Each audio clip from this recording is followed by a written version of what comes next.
Всем привет, дорогие друзья, дорогие подруги, здрасте. Бритье, бритье, бритье. Мы сегодня будем бриться необычайным инструментом. Он мне очень-очень нравится. У него гораздо более расширенный функционал, вернее, зачатки, особенности, чем у обычной шаветки.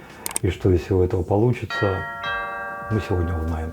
Вы на крупный план смотрите там на все более внимательно и подробно. Ну а я начинаю. Догоняйте. Предметы сегодняшнего обзора и по порядку, начиная с бритвы.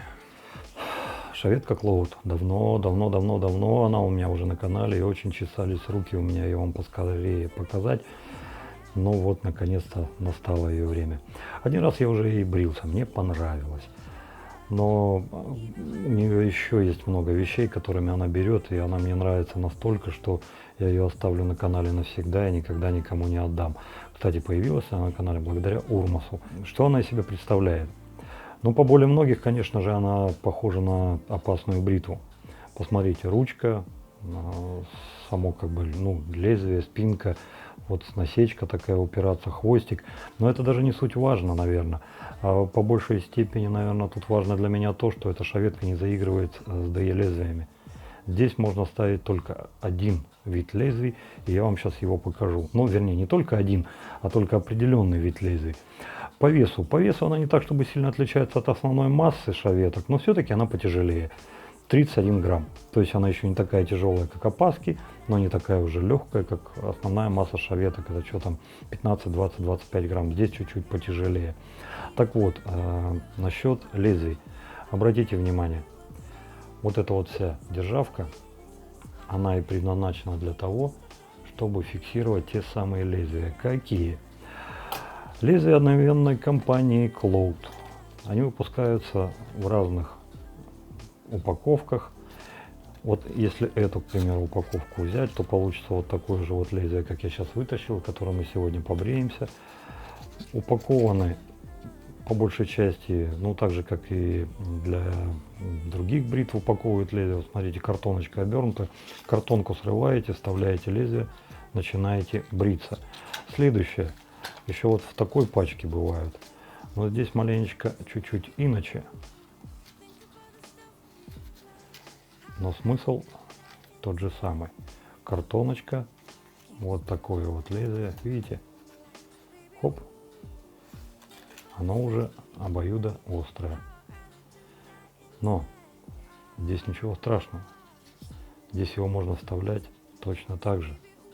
Вот видите? Но я, правда, не уверен, что вот при таком вставлении не затупится эта сторона, и я бы так рисковать не стал.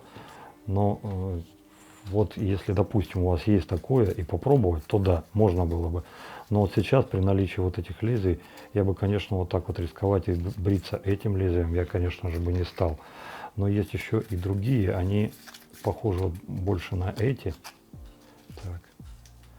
Но это от других шаветок, помните, да, там обоюдоострые вставляются и бреются. Это примерно из той же самой серии, но уже чуть-чуть пошире. Посмотрите.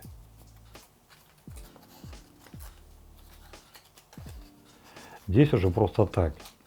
Допустим, чтобы побриться в этой шаветке, я бы уже вставлять не стал. Я бы преломил бы это, я бы разломал пополам. Я вам специально показал все эти лезвия, которые прислал Урмас с одной единственной целью.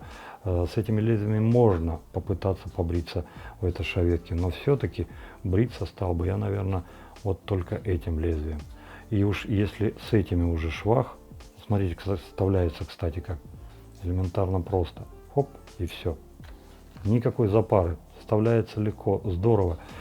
И если вот с этими лезвиями швах, то да, можно было бы уже поиграться с этими. Потом, если будет минута свободная, если хотите, можем, конечно, попытаться и вставить в эту шаветку. Но сейчас давайте рассмотрим основной вариант. Посмотрите, какой огромадный, какой просто здоровый вылет лезвия. Он очень большой.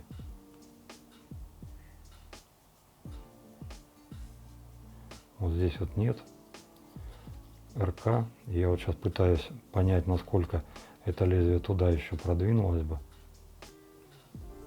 Но нет, все, оно упирается, ребят. Так вот, сейчас мы готовы к тому, чтобы посмотреть, в чем еще отличие этой шаветки от всех прочих.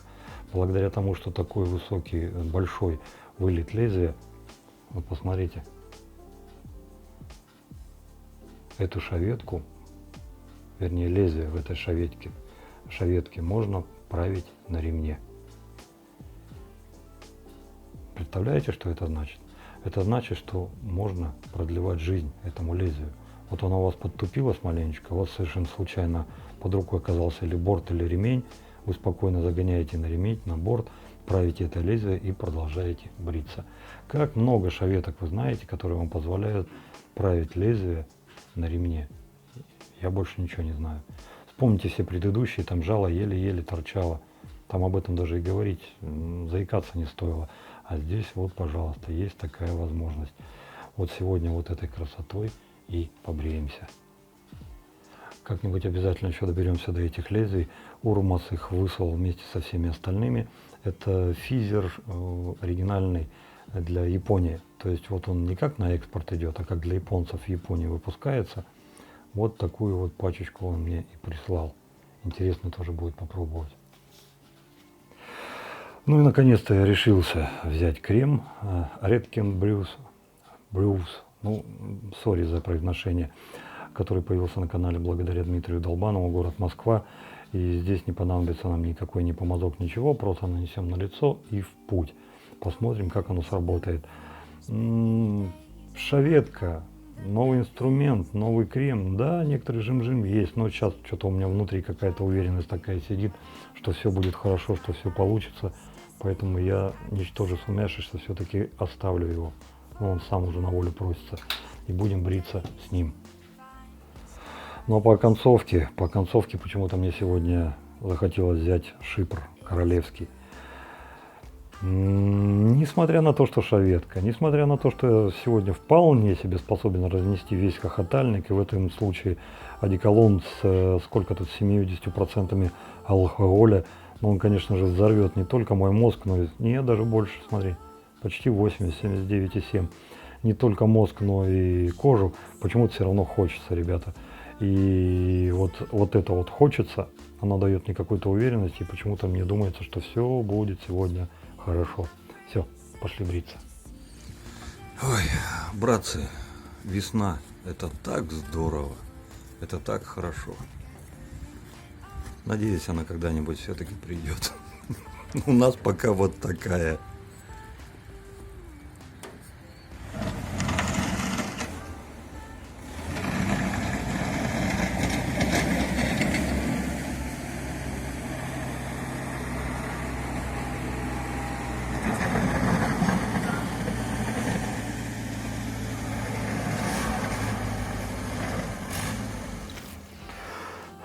Что-то да, весна у нас в этом году как-то подзатянулась и все никак не желает вступать в свои права. Зима как-то, как знаете, как русские из гостей уходят 110 раз на пасашок, а в итоге и дрыхнуть у тебя завалится. Ну вот что-то типа такого сейчас есть. Ну что же, давно у меня был глаз на этот крем. Давайте уже в конце концов сделаем. Вот смотрите, выдавливается так вполне себе дозировано.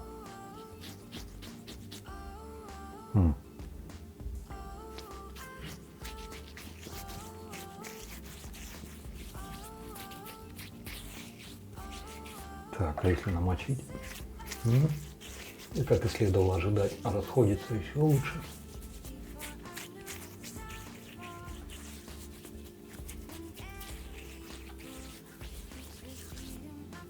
Так, чутка добавлю. Вот здесь вот так вот. И еще намочу. Угу. Ну, при добавлении воды, скажем так, как и любые крема, он начинает лучше расходиться. Но я имею в виду те, которые не пенятся. Точно так же, если вы что-то после бритья пользуете, там молочко, какой-нибудь крем или еще что-то, если влаги чуть больше, чем обычно, лучше расходятся. Так, ну что, с Богом. Приступим, помолясь. Ну, конечно, не очень-то хорошо видно, где там что и как. Ну, я думаю, что не первый день замужем, разберемся. Ну, поехали. Так, Чукча не дурак. В этот раз я свой камешек взял. И надеюсь, он меня не подведет. Так. Намочили.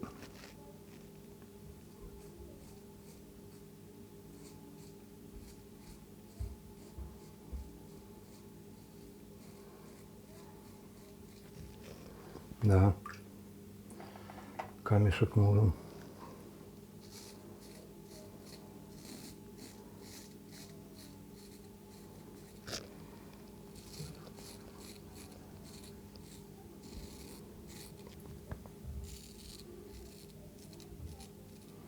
Ну, вот это вот мое предательское место. Смывается, кстати, тоже легко.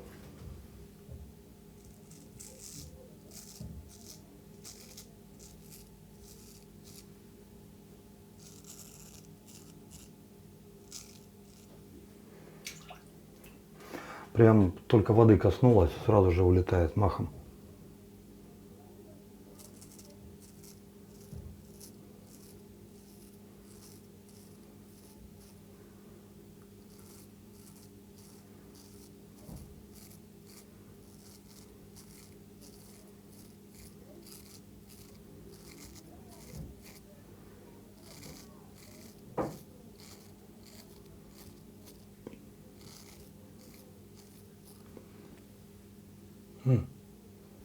Зараза.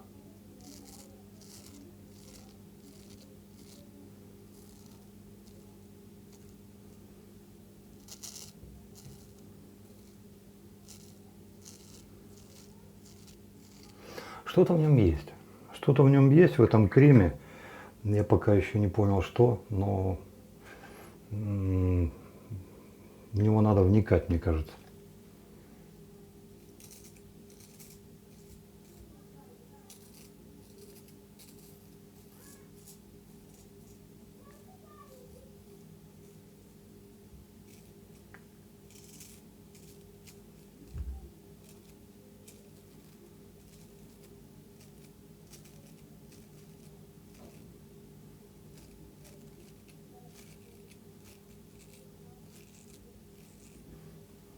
Косо вот так.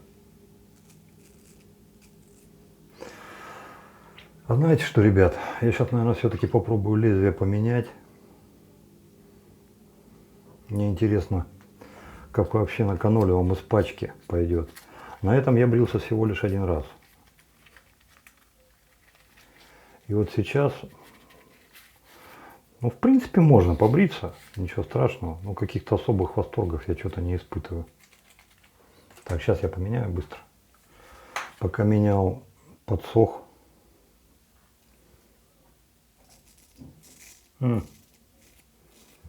Хрен редкий, не слаще точно.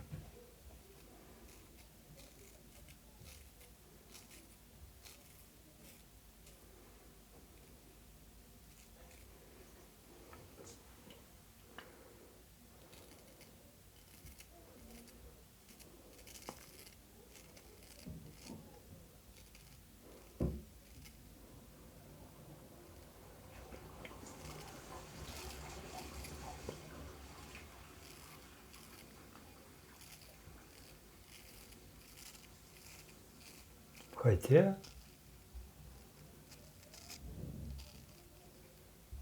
ну вроде бы. Это помягче идет. Ну давайте сейчас второй проход и будем разбираться.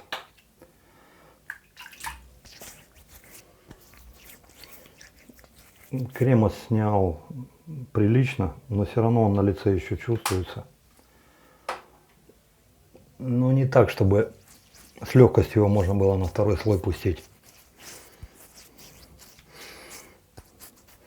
Но вот если откровенно, то я еще ни одного беспенного продукта не встречал, который бы мне прям, знаете, вот прям как вода в песок вот так легло бы и сказал, оно мое. Нет, еще ни одного такого не было. И дело даже не в том, что на лице нет пены и порой просто затруднительно ориентироваться. Нет, вовсе не это. К этому можно привыкнуть. Наверное, в тех ощущениях, которые, ну не то. С пеной как-то все-таки повеселее, поинтересней.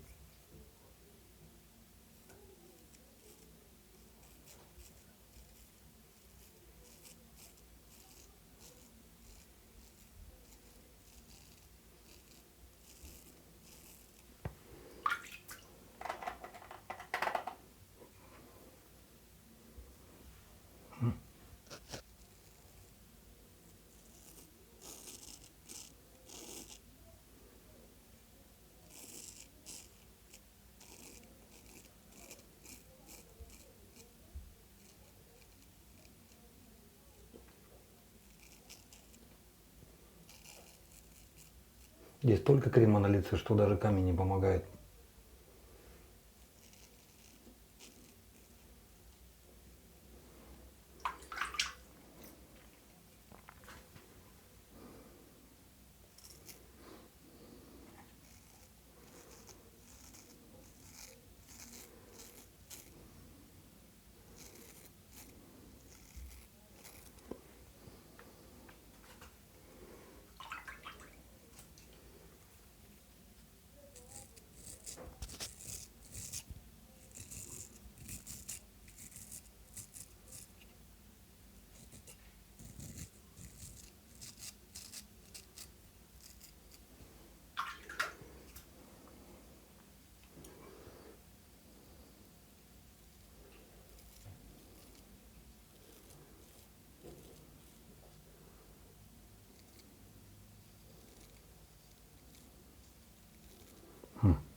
Прям вот чувство так залипает.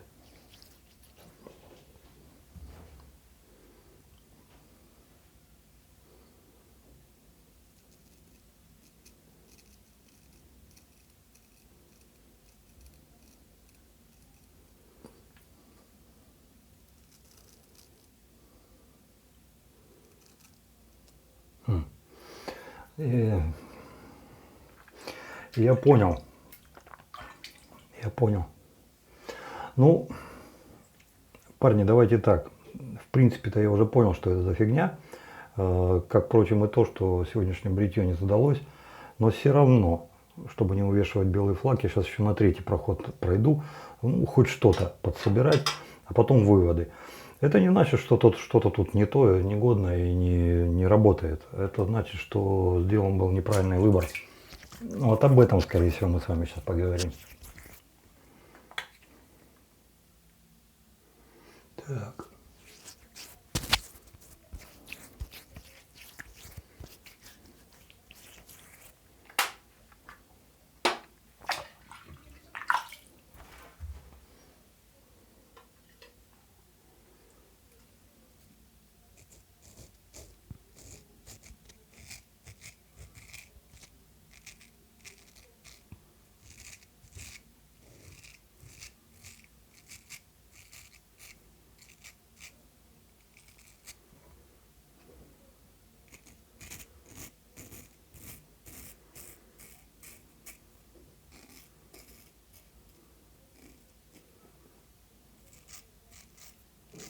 Ну, это там, где залипло.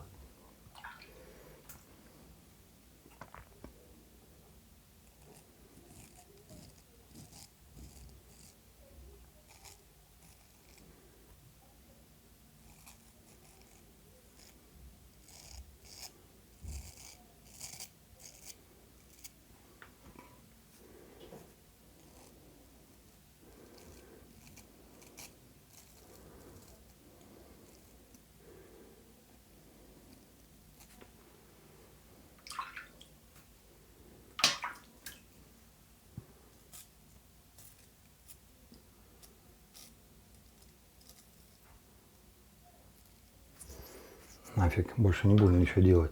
Каждый раз, когда прикасаешься веткой, такое ощущение, что я как магнитом так чпок, знаешь, тебе как гидроприхват. Даже не как магнит, а как гидроприсоска. И все. И чтобы ее сдвинуть с места, тебе уже приходится прилагать усилия. Но какие усилия с лезвием? Одно неверное, сорвалось с присоски, и вот, пожалуйста. Так что компресс, заключительное слово, ну и шипр сам напросился. Хорошо. Несмотря на то, что сегодняшнее бритье трудно назвать идеальным, таким идеальным, его нормальным-то трудно назвать. Местами, знаете, как вот плешивый Йорик, бедный Йорик, нет. Ну, короче, то пусто, то густо. Вот местами, а местами прям вот что-то вот такое. Ну, короче, бред силой кобылы. Так, ладно. Я понимаю, что при всем при том дичь поливаться одеколоном. Но почему-то же с какого-то перепуга душа сегодня попросила. А когда душа просит, ну, не всегда, но чаще всего лучше послушать. Так, давай, королевский, покажи себя.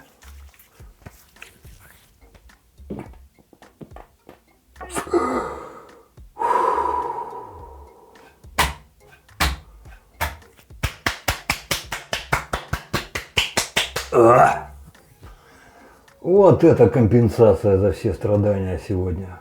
Вот это прям, ребята, ох. Ай, какая досада, что королевский шипр сейчас хрен найдешь. Вот эта тема, вот эта вещь. Ой, господи, как же он пахнет.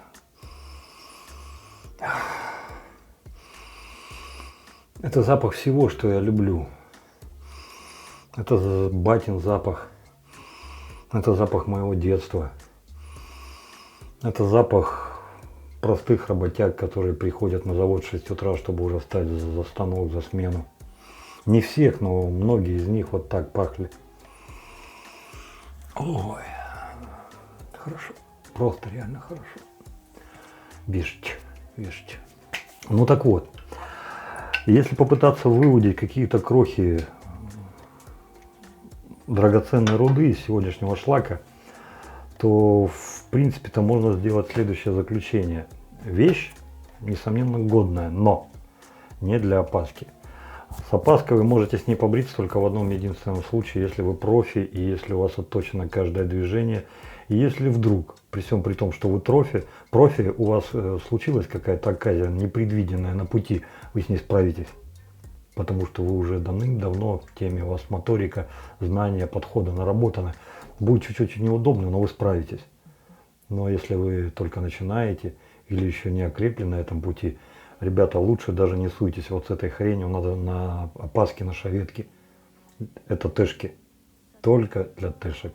Потому что тэшкой ты намажешься, тебе тут не оттягивать ничего не надо. Ты просто ух, пробежал, все у тебя хорошо, все нормально. Для этого этот крем будет более чем годен. Для халявщиков. Для тех, кто экономит место, время. Все. Ну то есть поехал куда-то, да? Тебе вот если берешь вот такую штуку, тебе помазок уже нафиг не нужен. Просто пум, бросил, намазал, смахнул тэшкой, все. А вот когда ты уже с опаской начинаешь его использовать, тут появляются некоторые подводные камни, как то. Кожу натянуть уже будет достаточно проблематично, потому что несмотря на то, что ты даже снял, казалось бы, опаской, там этого крема еще в таком достатке, что ну, рукой не зацепишь. И в этом случае даже героические потуги ваших камней не помогут. Потому что как бы вы ни мазали руки, все равно крем, это не пена, это не мыло. Там какая-то другая фигня скользящая задействована, что вот эта штука уже не работает. Вы хоть что с этим камнем делаете, но у вас руки все равно скользят. То есть не получится подтянуть. Это первое. Следующее. Если вы намазали все лицо вот этой вот штукой, пройти за один раз станком, ну вполне себе и по времени успеете. Но если вы с шаветкой или с опаской, новичок, это у вас вызовет хоть какие-то затруднения, которые вас тормознут по времени. А это приведет к тому, что эта фигня на лице начнет подсыхать. И вот тут начнется то, что вот началось у меня. То есть тырт залипло, ты идешь, она бум, как встала, и ты чпок, раз чмок, не чпок, а чмок. Отодрал, она тебя кусь за это. Ну, короче, вот в сучку превращается. То есть и погладить не получается, и куснуть по-человечески не дает. То есть собака на сене, ни сам, ни гам, ни людям не дам. То есть и не побреешься, и нет, я вот что-то да могу. Ну, то есть ты или брей, или не брей. А здесь вот так вот. То есть вам 100-500 раз трижды нужно быть осторожным и внимательным. То есть вот эта вот штука, на мой взгляд, только для тэшек и для путешественников. Ну или достаточно уверенных в себе ребят, кто бреется опасками, тогда да, тогда они смогут и этой штукой побриться. По поводу ее качеств. Бритье достаточно неплохо. По запаху вас напрягать и теребонить не будет. То есть если человек, допустим, не очень любит яркие запахи, вот это ваш случай. Ну а для тех же, кто любит что-то такое, знаете, яркое, роскошное, вкусное такое, что понюхал и занюхать хочется там, ух! Нет, тут этого не ждите. Тут самый обыкновенный запах. Ну крем и крем. Ну то есть вот что-то такого, бам, нет. После него лицо не тянет. После него с кожей все в порядке. Вот сейчас здесь на лице, кроме камня и кроме Шекспира, господи, Шипра, ничего не было. И тем не менее, я чувствую ухоженное лицо. То есть да, здесь что-то поработало, здесь что-то поучаствовало. И какой-то сухости, даже несмотря на участие вот этих двух персонажей, нет, вовсе нет. То есть в этом плане с этим тоже все в порядке. Но, опять же, повторюсь, скорее всего, это было бы здорово только для тэшки, не для опаски. За Шипра говорить вообще ничего не буду. Это любовь, это forever. Если где-то на каких-то развалах умудритесь найти королевский Шипр, берите, даже не думайте, если он еще есть. Потому что я думаю, что пройдет еще сколько, полгода, год, полтора-два, вообще фиг что найдете, вообще не будет совершенно. Опаска Клоуд. Облачко.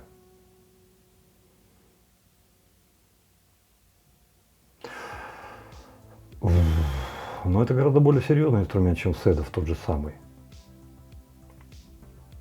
Про то, что ее можно править на ремне и продлевать жизнь лезвия, да, несомненно, есть такая особенность. Ну и вылет лезвия, кромки, видели какой, да? То есть тут как бы надо быть осторожней и угол поменьше держать, чтобы так тын-тын-тын секательными. Благодаря тому, что вот сегодня я выбрал такой крем, бонус, плюшку мы получили, то есть разобрались, что вот с кремом, а с шаветкой до конца нет. Ей бы по-хорошему, конечно же, еще и с кремом поплясать, в смысле с обычным мылом. Но это, наверное, все-таки будет в следующий раз, потому что тут еще дофига чего из этой темы. Тут еще опасок Туева гора, с ними интересно. Поэтому вот пускай она пока отдохнет чуть-чуть, наберется, а мы ее потом раз тепленько и еще раз побреемся. Но вообще, по большому счету, так вот сказать, за лезвие Клоуд, я бы, наверное, постерегся сейчас выносить какие-то вердикты. Но потому что вот если вы говорите вот с этим кремом, ну, чуть-чуть подтягивало. Так, знаете, чуть-чуть, так, знаете, вот. Ну, опять же, я еще... вот и об опасках, если знаю еще 5-10%, то это очень хорошо. Я просто хотел сказать, что вот эти 5-10%, которые я знаю об опасках, они мне уже позволяют судить, что если у тебя где-то залипло, если у тебя бритва встала, если где-то у тебя шло, потом пумс так, не спеши валить на бритву. А ручки-то вот они. Это вполне себе может быть, что у тебя не твердая рука. Потому что одним и тем же инструментом ты вот здесь вот в таких симилярных, в симметричных местах ты прошел раз нормально, а здесь стало. Это что, у тебя волосы разные растут, что ли? Бритва так быстро затупилась? Да нет же, конечно. Просто здесь тебе ловчее, сподручнее, у тебя рука была более твердая, поэтому ты прошел правильной траектории, у тебя рука не дрогнула, и все нормально, все хорошо. А здесь, допустим, менее подручно. Возможно, где-то не тот чуть-чуть угол, возможно, рука чуть-чуть была не такая уверенная, как должна была быть. И вот так вот все и вырисовывается. Так что на инструмент грешить — это последнее дело. Поэтому давайте пока подождем, я еще опыта наберусь, а потом мы к этому инструменту вернемся. Но хочу сказать, что это серьезный инструмент, серьезная машинка и вообще реально по кайфу. Урмасу еще раз огромное спасибо. Ну вот, пожалуй, что и все. На этом давайте прощаться, до следующего бритья. Это, скорее всего, будет уже в субботу. Добра, счастья, радости. Берегите себя, берегите своих близких. Дай вам Бог здоровья. Пускай у вас всегда все будет хорошо. Ну и до новых встреч. Пока-пока. Подписывайтесь на канал.